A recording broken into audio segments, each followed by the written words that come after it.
नमस्ते और drawn and redrawn the making of India's internal boundaries में आपका फिर से स्वागत है। ये इंडिया स्टेट स्टोरी प्रकल्प का हिस्सा है, एक प्रोजेक्ट जो भारत की राजनीतिक और प्रशासनिक सीमाओं के विकास को देखता है।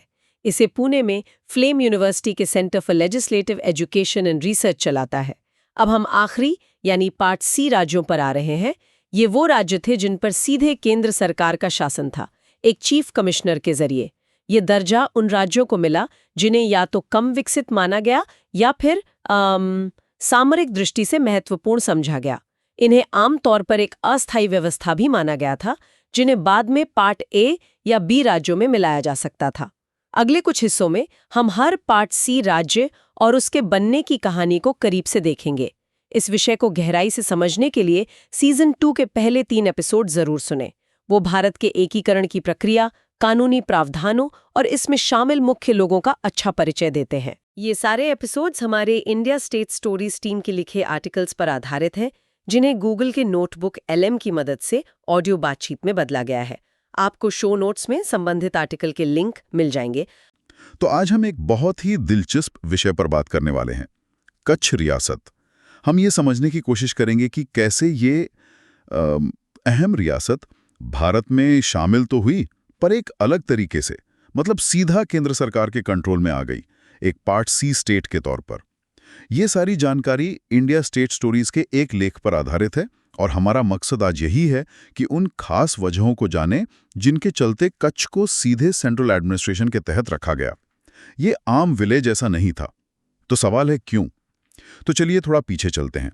कच्छ का इतिहास काफी पुराना है। 14वीं शती से यहाँ सम्मा राजपूतों का राज रहा। ज्योग्राफिकली देखें हैं तो कच्छ थोड़ा अलग थलग सा रहा है, और जो रिकॉर्ड्स हैं वो बताते हैं कि एडमिनिस्ट्रेशन पारंपरिक था, शायद थोड़ा पिछड़ा हुआ कह सकते हैं, पर इसमें एक पेंच है। हाँ, ये बात वाकई में गौर करने वाली है। एक तरफ प्रशासन शायद उतना मॉडर्न नहीं था, पर दूसरी तरफ कच्छ के लोग, वो अपनी उद्यमशीलता के लिए जाने जाते थे, खासकर समुद्री व्यापार में। गजब की पकड़ थी उनकी। बिल्कुल। तो ये दिखाता है कि प्रशासन और लोगों की क्षमताएं हमेशा एक सीध में नहीं चलती। सही कहा। फिर 19वीं सदी की शुरुआत में सिंध के मुस्लिम शासकों के हमले हुए, थोड़ी अस्थिरता आई और तब ब्रिटिश प्रभाव बढ़ना शुरू हुआ कच्छ में। बाद में एडमिनिस्ट्रेटिव फेरबदल हुए। 1924 में कच्छ एजेंसी को वेस्टर्न इंडिया स्टेट्स एजेंसी का हिस्सा बना दिया गया, जिसमें काठियावाड़ और पालनपुर एजेंसियां भी थीं। हाँ, जेफरी ने इसका जिक्र किया है। अगर आंकड़ों की बात करें, वीपी मेनन के मुताबिक कच्छ का एरिया करीब 8,461 वर्ग मील था, आबादी 5 लाख से थोड़ी ज्यादा, और सालाना रेवेन्यू लगभग 80 लाख रुपए। तो एक महत्वपूर्ण रियासत थी ये। हाँ, और यहाँ के जो शासक थे, महाराव, उनका रुतबा काठियावाड़ के दूसरे राजाओं से ऊंचा माना जाता था।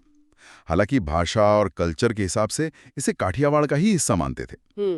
और एक और खास बात, कच्छ का रण, वो विशाल रेगिस्तानी इलाका जो साल के ज्यादातर समय पानी से ढका रहता है। व्हाइट पेपर 1950 में भी इसका जिक्र है। हाँ, और यही भूगोल, खासकर ये रण वाला इलाका, न सिर्फ इसे एक अलग पहचान देता था, बल्कि इसने इसकी स्ट्रेटेजिक इंपॉर्टेंस को बहुत बढ़ा दिया, खास तौर पर 1947 के बाद। सही कहा। तो अब आते हैं उसी मोड़ पर, 1947, भारत का विभाजन।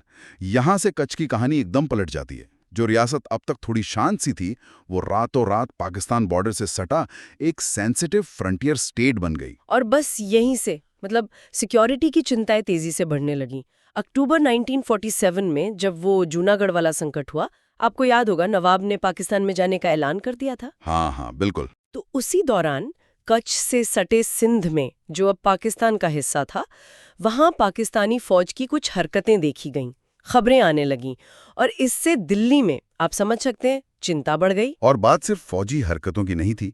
वो कच्छ का रण, जो वैसे तो एक तरह का बैरियर है, वो साल के कुछ महीने सूख जाता है, रास्ता खुल जाता है। हाँ, आवाजाही आसान हो जाती है। तो उस समय वहां रहने वाली कुछ खानाबदोश मुस्लिम जनजातियों की वफादारी पर सवाल उठने लगे। मतलब भारत सरकार को शक था कि वो किधर जाएंगे, भारत के साथ या पाकिस्तान के। ये एक बड़ा सवाल था उस वक्त, और इसी अनिश्चितता को देखते हुए फौरन कदम उठाए गए। Central reserve police force CRPF भेजी गई कच्छ, बॉर्डर पर निगरानी सख्त कर दी गई। तो सुरक्षा एक बहुत बड़ी वजह बन गई। निश्चित रूप से केंद्र सरकार कोई रिस्क नहीं लेना चाहती थी। लेकिन सिर्फ सुरक्षा ही नहीं थी, और भी बातें थी जो मामले को उलझा रही थी। एक तो कच्छ में अक्सर भयानक अकाल पड़ते थे हाँ, ये एक स्थायी समस्या थी। और इन अकालों से निपटने के लिए राज्य को बार बार केंद्र से काफी बड़ी फाइनेंशियल हेल्प चाहिए होती थी। दूसरा, कराची बंदरगाह जो भारत का एक बड़ा पोर्ट था, वो चला गया पाकिस्तान में। सही। तो उसकी भरपाई के लिए भारत सरकार कच्छ में, कांडला में एक नया बड़ा पोर्ट बनाना चाहती थी। ये एक नेशनल प्रायोरिटी थी। और तीसरा फैक्टर जिसका हमने जिक्र किया था, राज्य का अपना प्रशासन, वो उतना मजबूत नहीं था कि इन सब चुनौतियों का बोझ उठा सके। सुरक्षा भी देखो, अकाल भी संभालो और इतना बड़ा पोर्ट डेवलपमेंट प्रोजेक्ट भी करो। यहाँ ये समझना जरूरी है कि ये सब चीजें आपस में जुड़ी हुई थीं। बॉर्डर सिक्योरिटी, रण का भूगोल, जनजातियों का सवाल, अकाल की प्रॉब्लम, कांडला पोर्ट की जरूरत और एडमिनिस्ट्रेशन की कमजोरी। वीपी मेनन ने अपनी किताब में साफ लिखा है कि इन सब वजहों से और राज्य के पिछड़े प्रशासन के कारण ये महसूस किया गया कि कच्छ के सही विकास और सुरक्षा के लिए सीधा सेंट्रल कंट्रोल जरूरी है। अच्छा, तो सिर्फ बॉर्डर ही नहीं, अंदरूनी हालात और विकास की जरूरतें भी थी। बिल्कुल। खासकर कांडला पोर्ट, वो तो राष्ट्रीय महत्व का प्रोजेक्ट था, उसे तेजी से आगे बढ़ाना था। और शायद ये माना गया कि राज्य का प्रशासन अकेले ये सब नहीं कर पाएगा। तो इन सब दबावों के बीच एक तरफ केंद्र की चिंताएं, दूसरी तरफ राज्य के अंदर भी कुछ चल रहा था। हाँ, कच्छ में प्रजा परिषद थी, मतलब लोकल लोगों का एक आंदोलन था जो एडमिनिस्ट्रेशन में सुधार और ज्यादा भागीदारी चाहता था। वो भी जोर पकड़ रहा था। और राज्य का स्ट्रैटेजिक महत्व तो बढ़ ही गया था। निश्चित रूप से। तो इन सब हालात में कच्छ के महाराव श्री मदना सिंह जी ने मार्च 1948 के मध्य में वीपी मेनन से संपर्क किया, जो उस वक्त स्टेट्स मिनिस्ट्री के सेक्रेटरी थे। और महाराव ने क्या कहा? उनके पास क्या प्लान था? उन्होंने मेनन के सामने दो रास्ते रखे। पहला, कि कच्छ का विलय पड़ोस के सौराष्ट्र संघ में कर दिया जाए। कई और काठियावाड़ रियासतें मिलकर सौराष्ट्र संघ बना चुकी थीं। ओके। और दूसरा विकल्प था कि केंद्र सरकार खुद कच्छ का एडमिनिस्ट्रेशन संभाल ले, एक चीफ कमिश्नर प्रोविंस के तौर पर। अच्छा, तो दो ऑप्शन थे, सौराष्ट्र में मिल जाओ या सीधा केंद्र के नीचे आ जाओ। सौराष्ट्र वाला ऑप्शन ज्योग्राफिकली और कल्चरली ज्यादा नेचुरल लगता है ना? हाँ, लगता तो है। फिर भी केंद्र ने सीधा कंट्रोल क्यों चुना? वीपी मेनन और सरदार पटेल की क्या सोच थी इसके पीछे? ये फैसला कैसे हुआ? ये बहुत ही अहम सवाल है। मेनन ने, और जाहिर है सरदार पटेल के पूरे समर्थन से, दूसरे ऑप्शन की सिफारिश की, यानी सीधा सेंट्रल एडमिनिस्ट्रेशन। अगर हम उस वक्त के हालात देखें तो ये सिर्फ एक प्रशासनिक फैसला नहीं था, ये एक सोची समझी स्ट्रैटेजी थी। स्ट्रैटेजी किस तरह की? देखिए, उनकी सोच ये थी कि कच्छ की जो खास और गंभीर चुनौतियां थीं, खासकर पाकिस्तान बॉर्डर से लगी फौरी सुरक्षा की जरूरतें, हाँ। कांडला पोर्ट का तेजी से विकास जो नेशनल प्रायोरिटी थी, और राज्य के एडमिनिस्ट्रेशन को मजबूत करने की जरूरत, इन सबको एक साथ और असरदार तरीके से संभालने के लिए सीधा सेंट्रल इंटरवेंशन जरूरी था। मतलब सौराष्ट्र संघ शायद ये सब तुरंत नहीं कर पाता। शायद नहीं, सौराष्ट्र संघ खुद ही कई रियासतों को मिलाकर बना एक नया स्ट्रक्चर था। हो सकता है वो इतनी जल्दी इतनी जटिल जिम्मेदारियां ना संभाल पाता। केंद्र सरकार के पास संसाधन भी थे और अधिकार भी कि वो इन मुद्दों पर फौरन ध्यान दे सकें। तो तात्कालिक रणनीतिक और विकास की जरूरतें ज्यादा हावी रहीं। हाँ, ऐसा लगता है। इसलिए ज्योग्राफिकल नजदीकी के बावजूद उस वक्त की जरूरतों को देखते हुए सीधा केंद्रीय नियंत्रण चुना गया। और महाराव मान गए? हाँ, महाराव हालात की गंभीरता समझ रहे थे। उन्होंने केंद्र का प्रस्ताव मान लिया। 4 मई 1948 को उन्होंने विलय समझौते पर दस्तखत कर दिए। कच्छ का प्रशासन पूरी तरह भारत सरकार को सौंप दिया गया। और फिर इसके फौरन बाद 1 जून 1948 को भारत सरकार ने औपचारिक तौर पर कच्छ का एडमिनिस्ट्रेशन एक चीफ कमिश्नर प्रोविंस के रूप में संभाल लिया। एक कानूनी बात और है, 1 अगस्त 1949 से कच्छ को गवर्नमेंट ऑफ इंडिया एक्ट 1935 के तहत सिर्फ असीडिंग स्टेट नहीं बल्कि पूरी तरह से भारतीय संघ का हिस्सा माना गया, जिसे सीधा केंद्र चलाएगा। तो इस तरह कच्छ उन कुछ रियासतों में शामिल हो गया जिन्हें सीधा पार्टसी स्टेट बनाया गया। लेकिन कहानी यहाँ खत्म नहीं हुई। विलय तो हो गया, पर एक बड़ा मसला बाकी था, बॉर्डर विवाद। बिल्कुल, कच्छ भारत में आ गया, लेकिन भारत और पाकिस्तान के बीच सिंध और कच्छ के रण इलाका की सीमा ठीक से तय नहीं हो पाई थी। इसको लेकर दोनों देशों में झगड़ा शुरू हो गया, जो बाद में काफी बढ़ गया। पाकिस्तान का क्या कहना था इस पर? उनका क्या तर्क था? पाकिस्तान का कानूनी तर्क थोड़ा पेचीदा था।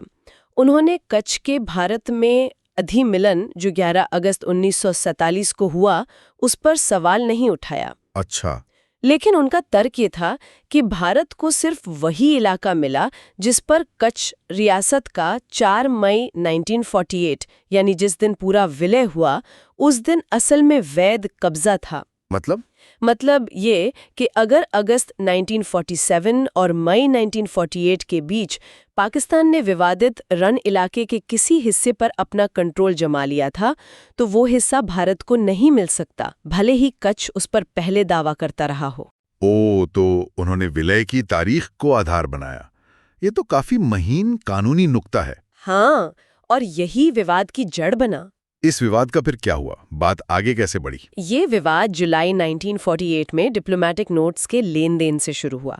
बातचीत चलती रही, दावे प्रतिदावे होते रहे कई साल तक, लेकिन मामला सुलझा नहीं बल्कि उलझता गया। और फिर अप्रैल 1965 में कच्छ बॉर्डर पर दोनों देशों की फौजों के बीच सीधी लड़ाई छिड़ गई। अरे, मतलब ये मामला सैन्य संघर्ष तक पहुंच गया था।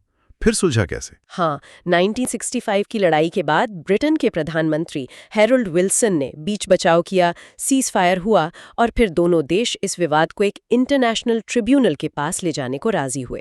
International tribunal? हाँ, उस ट्रिब्यूनल ने दोनों पक्षों के दावे देखे, पुराने सबूत, नक्शे, सब कुछ खंगाला और आखिरकार 1968 में अपना फैसला सुनाया।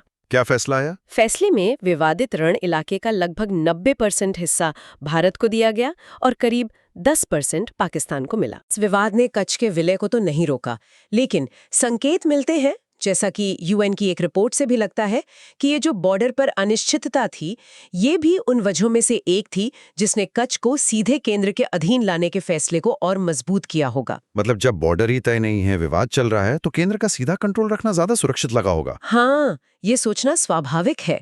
ये सिक्योरिटी वाले पहलू का एक और एंगल था। हम यहाँ सिर्फ फैक्ट्स बता रहे, किसी का पक्ष लिए बिना। तो अगर हम पूरी कहानी को समेटें, तो कच्छ का भारत में मिलना और पार्ट सी स्टेट बनना ये कोई सीधी साधी विलय की प्रक्रिया नहीं थी। बिल्कुल नहीं, ये कई सारी जटिल और आपस में जुड़ी हुई वजहों का नतीजा था। इसमें विभाजन के बाद की नई स्ट्रेटेजिक सच्चाइयां थीं, पाकिस्तान बॉर्डर से लगी सुरक्षा चिंताएं थीं, जूनागढ़ संकट जैसे तात्कालिक खतरे थे। हाँ, रण का भूगोल था, वहां की आबादी से जुड़ी चिंताएं थी, आर्थिक मजबूरियां थीं जैसे अकाल और राष्ट्रीय विकास की जरूरतें थी जैसे कांडला बंदरगाह, और अंदरूनी कारक भी थे, प्रजा परिषद आंदोलन, राज्य का प्रशासन, और हाँ, पाकिस्तान के साथ शुरू होता हुआ सीमा विवाद भी। इन सब ने मिलकर कच्छ को एकीकरण के खास रास्ते पर डाला। सीधा केंद्रीय प्रशासन, पार्ट सी स्टेट। हाँ, कच्छ के लिए पार्ट सी का दर्जा एक जरूरत के हिसाब से बनाया गया समाधान था, एक स्ट्रेटेजिक फैसला। ये वन साइज फिट्स ऑल वाला विलय नहीं था।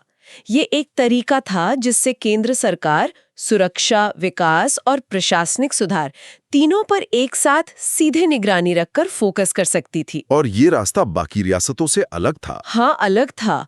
और ये भी याद रखना जरूरी है कि इसे शुरू से ही एक टेम्परेरी व्यवस्था माना गया था।